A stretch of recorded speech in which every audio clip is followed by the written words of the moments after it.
नमस्ते दोस्तों, कंस्ट्रक्शन से रिलेटेड आज मेरी नई वीडियो में आप सभी का स्वागत है। दोस्तों आज मैं आपको प्लिंथ बीम डालते वक्त क्या क्या सावधानियां बरतनी चाहिए और प्लिंथ बीम डालते वक्त ठेकेदार आपको कैसे चूना लगाता है और अपना लोहा, सरिया, सीमेंट का पैसा बचाता है, यह बताऊंगा दोस्तों।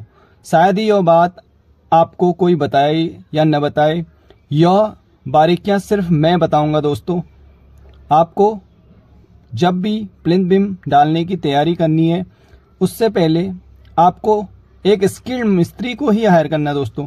ठेकेदार अपने पैसे बचाने के चक्कर में सस्ता मिस्त्री हायर कर लेता है और उसे नॉलेज नहीं होती है दोस्तों, जिससे कि आपका काफ़ी बड़ा नुकसान हो सकता है। यह इम्पोर्टेंसी कोई भी ध्यान नहीं देता है दोस्तों। सबसे पहले आपको प्लिंथ बीम डालने से पहले सरिया को चेक करना है। सरिया कितनी एमएम की है। अगर आपका मकान एक मंजिला है तो आप उसमें 12 एमएम का सरिया डाल सकते हैं, और अगर आपका मकान एक मंजिले से ऊपर को है तो आप 16 एमएम से 20 एमएम का सरिया इसमें इस्तेमाल कर सकते हैं दोस्तों।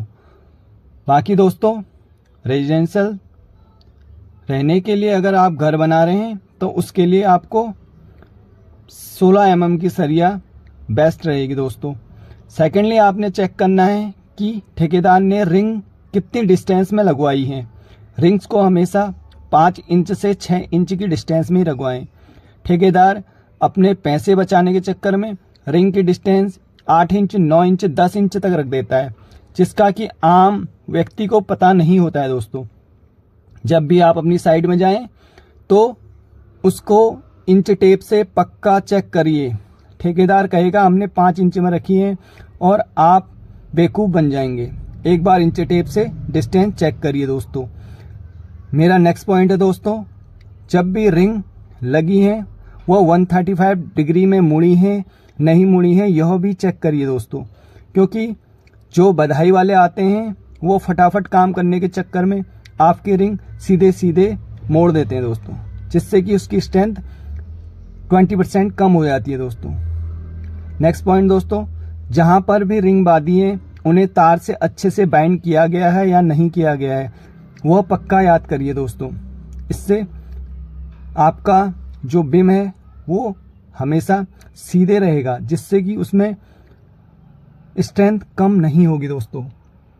नेक्स्ट पॉइंट है दोस्तों, जहां पर भी आपके बीमों का जॉइंट है वहां पर हमेशा जो सरिया, लास्ट सरिया होती है, उसमें हमेशा मुड़ी हुई होनी चाहिए दोस्तों। सरिया बचाने के चक्कर में ठेकेदार उसको सीधे सीधे काट देता है, जबकि वह बिल्कुल गलत है, जिससे कि आपके सरियों के बीच में बॉन्ड नहीं बन पाता है और भूकंप आने पर आपको नुकसान हो सकता है।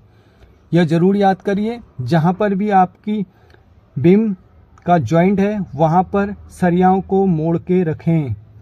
नेक्स्ट पॉइंट है दोस्तों, जब भी आप प्लिंथ बीम का काम करवा रहे हैं तो आपको सीमेंट की क्वालिटी उच्च गुणवत्ता की रखनी है दोस्तों। उसकी एक्सपायरी डेट चेक करना है। सीमेंट की हो सके तो वाटरप्रूफ सीमेंट इस्तेमाल करिए, क्योंकि यह प्लिंथ बीम पानी में डूबे रहता है, जिससे कि इसमें जंग लगने का खतरा सरिया को होता है। अगर आप वाटरप्रूफ सीमेंट अफोर्ड कर सकते हैं तो वो डालिए दोस्तों। और आजकल काफ़ी मार्केट में केमिकल भी आ गए हैं, जिससे कि आपके प्लिंथ बीम की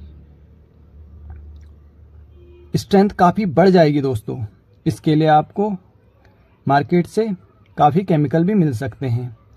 अब मेरा नेक्स्ट पॉइंट है कंक्रीट का रेशियो। कंक्रीट, सीमेंट और रेते का रेशियो हमेशा एक गुणवत्ता से होना चाहिए। ठेकेदार अपनी मनमानी करते हैं और एक कट्टा डालकर उसमें कोई भी रेशियो का मसाला मिला देते हैं, मगर दोस्तों ठेकेदार की बातों में नहीं आना है और आपको पक्का जो रेशियो मैंने बता रखा है 1, 1.5 और 3 का रेशियो में ही काम करवाना है।